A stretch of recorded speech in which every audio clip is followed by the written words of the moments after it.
Hello. I'm going to continue with topic 25, communication, making yourself understood.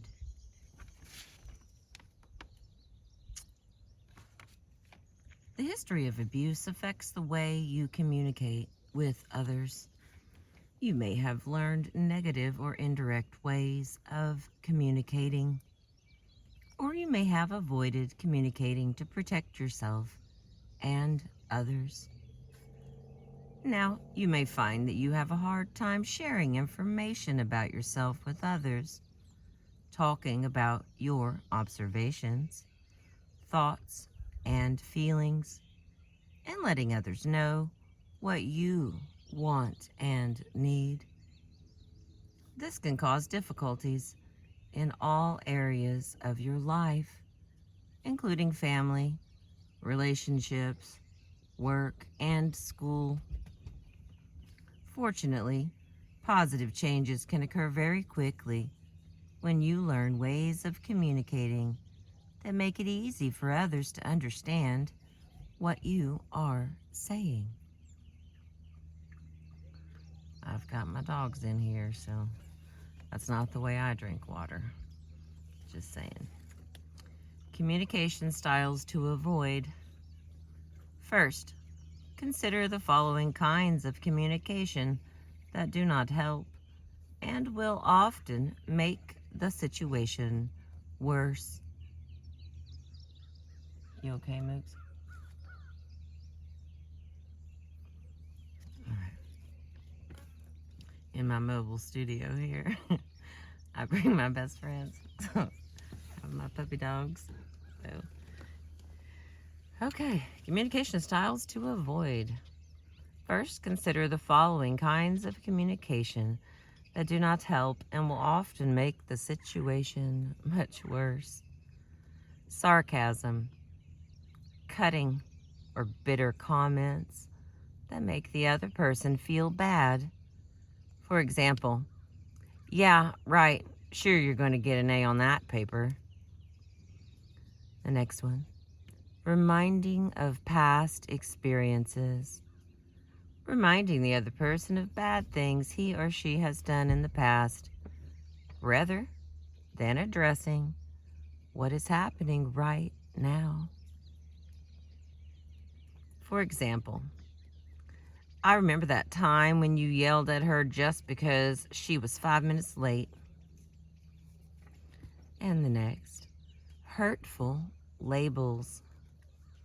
Using hurtful words such as stupid, lazy, good for nothing, brat, fool, and so on to label someone. For example, you are really crazy. And the next, negative comparisons. Comparing a person to another person in a bad way. For example, if only you were smart like your brother. And the next, judgmental you messages. Speaking to the other person in an accusatory way.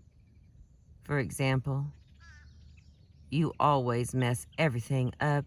You never treat me right. Describe any other communication styles you can think of that don't work well for you. Let's see. Yeah, that's the end of that. I'm going to throw one in here. This is, again, I'm reading someone else's book, papers, a copy of from the Healing the Trauma of Abuse. And one of them that isn't on this list, but I want to add it here for my friends and I, is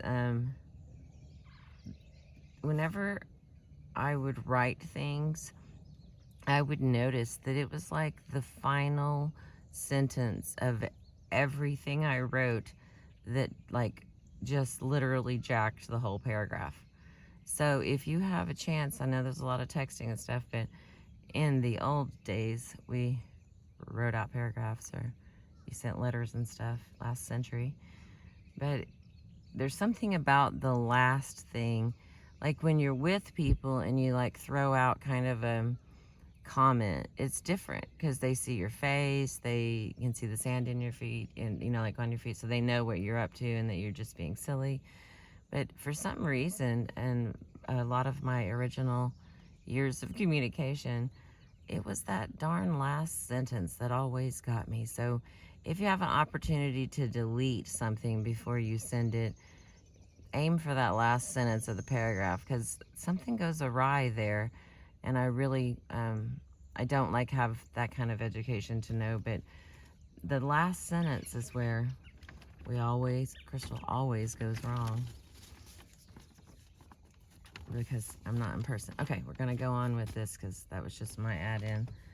And kinds of communications.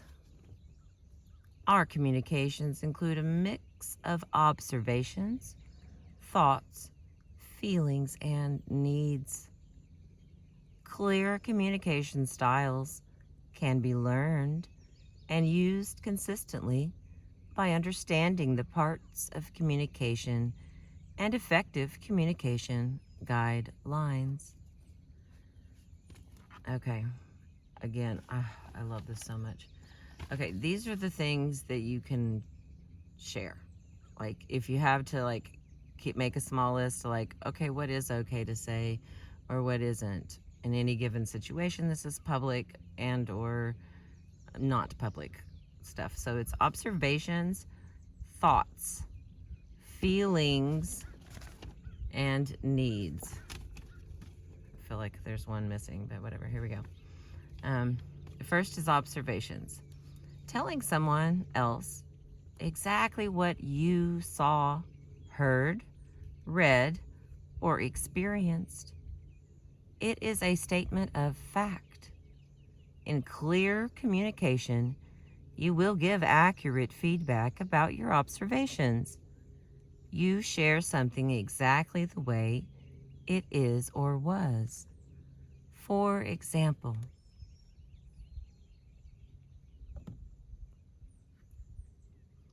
the sun shone brightly all day today. I had tomato soup and cheese for lunch. My wallet is made of brown leather. And the next is thoughts. I knew there was another one. Conclusions, like things you can share. Share your observations, and now we're going to go to thoughts. Thoughts. Conclusions that you have drawn from things that you have observed or experienced. They may include value judgments, wishes, and desires. For example, I'd get along better with my husband if I stopped smoking. Janie is a good girl because she always obeys her parents. It would be nice to have a vacation next fall. I wish I lived in a bigger house. The next one that is okay to share. Feelings, expressions of emotions. They can be very difficult to share, and others may not want to hear them. People may act bored or upset when you share your feelings, or they may just hear what they want to hear and ignore the rest. Because of this, you may have decided to keep your feelings to yourself. Yet when you share your feelings with others, that helps them understand you, and it may help them better meet your needs. You might want to practice sharing feelings that have to do with the information you're trying to communicate. For example, I'm really upset about losing my job. I feel nervous every time I talk to my father. I really miss having my children at home. I'm afraid of the dark. And the next one is needs. Communicating what you need lets others know what is important for you. This may be very hard for you. Women who have been abused are not used to asking for or getting what they need.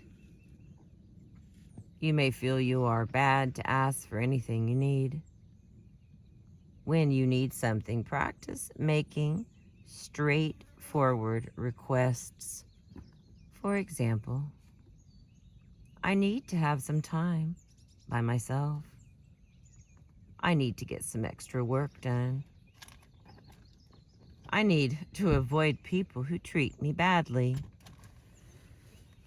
I need to spend some time with my friends. And then there's a space to answer the question, what do you need? And the last one is wants. Sometimes you just want something. It may be something small or frivolous, like a hot fudge sundae or a new pair of earrings. Or it may be something larger, such as more free time or a better job. These are wants, not necessities. Many people are confused about the difference between needs and wants. Because of your history, you may feel you have no right to wants that are not also needs. Have you thought about the fact that you are entitled to wanting things that will make your life more fun, easy, or interesting? For example, I want to go to the beach for a week. I want a new rug for my house. I want to have time to draw. I want to take a photography class. And then there's a space provided here to ask for you to answer. What do you want? And then the next section is guidelines for clear communication. Number 1, give whole messages that include all important pieces of information. Do not leave important information out. Number 2, use I statements, such as, I feel angry, I am upset, and I like being with you. Number 3, ask yourself the following questions about the communication.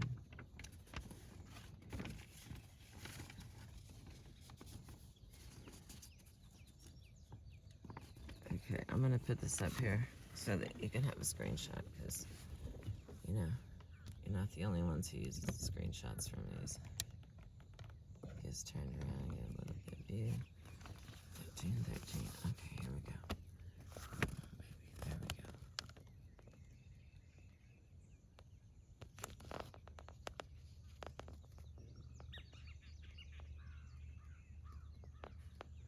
Okay, there we go.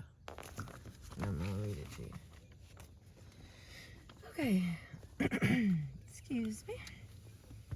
What am I observing, thinking, or wanting in this communication? What is the purpose of this communication? Is the stated purpose the same as my real purpose? What am I afraid of saying? What do I need to communicate? Number 4, watch the response you get from the person or people you are talking to. Check their body language so you can know if this is the right time to be sharing this, or if the subject matter is right for this person. You may need to change what you are saying according to the response you observe. Number 5, depending on the communication, you may want to talk to this person in private, congenial, and comfortable place with few distractions. where you will not be interrupted. The following examples will help you understand the difference between clear and unclear communication. Unclear. You talk too much. Clear. I need some quiet time. Unclear. You always say the wrong thing. Clear. I don't agree with what you said. Unclear. I'm sick of you. Clear. I need some time alone. Unclear. You are just a jerk. Clear. When you said I wasn't trying hard, it made me feel upset. Unclear. You don't know how to dress. Clear. I don't like the color of your dress. Unclear. I'm really pissed off. Clear. When you tell me I am not doing my job, I feel angry. One woman's husband came home late for supper for the third night in a row. By the time he got home, she had already fed the children. Dinner was cold. She was busy getting the children ready for bed. She said in a very irritated voice, "You are a real jerk. How could you do this to me?" Now, how can this communication be changed so that it is clear and direct? The observation. Her husband was late for the third night in a row. The thought. When my husband comes home late, it upsets my routine and is an inconvenience. The feelings. I feel angry and irritated. Needs. I need him to either come home on time or let me know he will be late so I can adjust my schedule accordingly. And the wants. I want to have more time with him in the evening. Now, a clearer statement to her husband might be, "You have come home late 3 nights in a row. By the time you get home, the children have been fed, dinner is cold, and I am busy getting the children ready for bed. It upsets my routine and is an inconvenience to me. I feel angry and irritated. I need you either to come home on time or let me know you will be late so I can adjust my schedule accordingly. I would also like more time alone with you in the evening." Now analyze 3 different verbal interactions that you have had recently. Choose interactions that felt difficult for you. If you can't think of a recent interaction, you can come back to this exercise another time. Okay, so this next one's going to repeat like for all those 3 interactions. So it's written out. So I'm going to show you the first one, and then you'll see what all of them are meant to look like. Okay, so there's our information. And then we start on these questions, which is describe an experience you had recently that involved talking to someone about something that was difficult. And then the next is what happened or what did you observe? Describe what you thought and concluded from this interaction. How did it make you feel? What were your needs regarding this situation?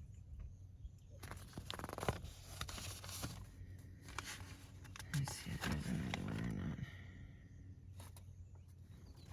Yeah, there we go again. One more question on that one. So we have here. There we go. Develop a clear statement you could have used in communicating with the other person. And then it's going to go through that whole thing again. Describe an experience What happened? Or what did you observe? Describe what you thought and concluded. And how did it make you feel?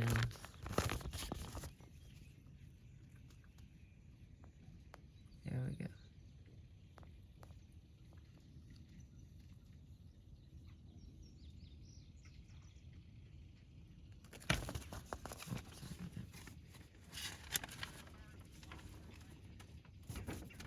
Let's see. Got like 2 pages left. But one has a lot of words on it. Okay. The effective communication looks like a test, it says.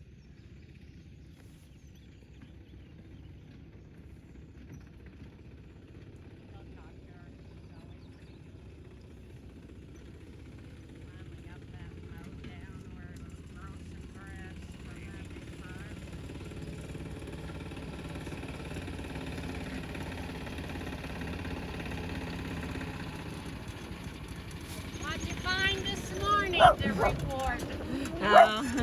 Baby voice. I was out here reading some stuff, and all the, I was too late to catch the eagles this morning. Oh. They flew out earlier than we look at those babies. Yes, they're all over the place, but they like to go down the river and head towards Chandler Park, where they all play in the sky above the park. So getting to see them before they get that far. Well, Yeah, when we was at Copan Lake, we had eagles come down during the winter, and she took off because it was supposed to get 15 below zero. She went to Phoenix, but I stayed there. visit and, my brother. Took off. The eagles I like the way he tells the story. were like 15 of them, and they were diving. And we had a big ridge that went down to the water about 20 or 30 foot, and they were just diving down in there and diving down in there, and I just kept back and away from it and watching it, and them son of a guns went down there and found a fish frozen in the lake, and pulled that son of a gun out of there, and they were fighting all over that son of a gun. Oh, And they wow. finally went around the little corner. A few of them, they were big enough when they landed in them big trees, they just sway back and forth. And pretty soon they all took off, head back north, man. But all they had was a carcass of fish.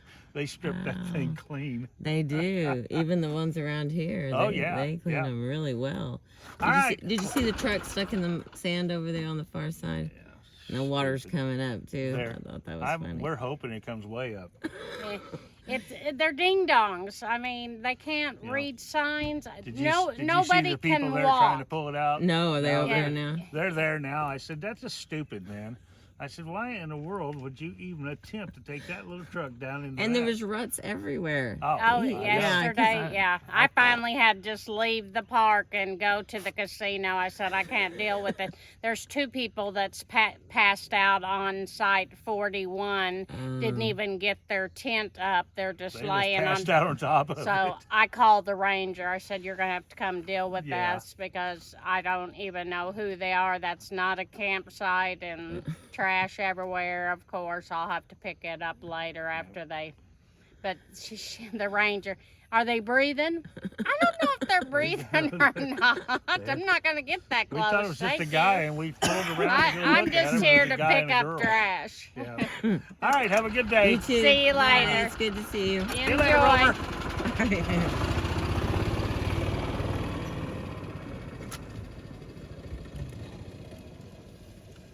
That's my little protector dog.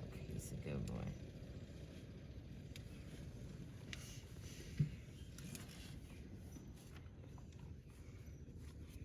Okay, so let's see. Do we continue or do I stop right there? I think I'm gonna stop right there. Start back over the rest. All right. Thank you for being with me. I appreciate you.